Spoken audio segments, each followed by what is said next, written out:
If you just get your reaction dun sa comment ko ng ilang congressmen na parang nagkakasakit na po yung mga staff pag humaharap sa pagdidinig.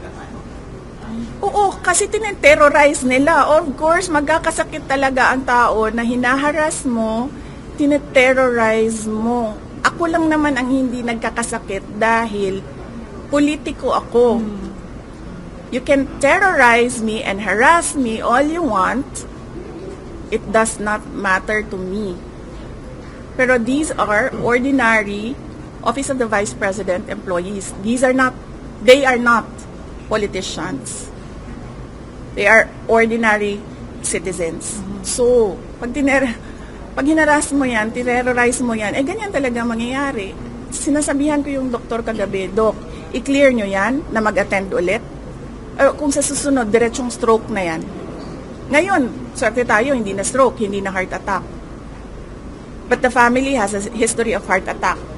Lahat ng kanyang ang parents and I think some relatives, heart attack lahat ang ikinamatay. So, ano ba? Papaupuin pa ba natin doon? Tapos antayin natin, na heart attack. Kay Ma'am Gina ito, ma'am. Yes. Diba? So, yes. So, yes. Yes, Mr. Billionario, pahingi ng pera. Last ma'am,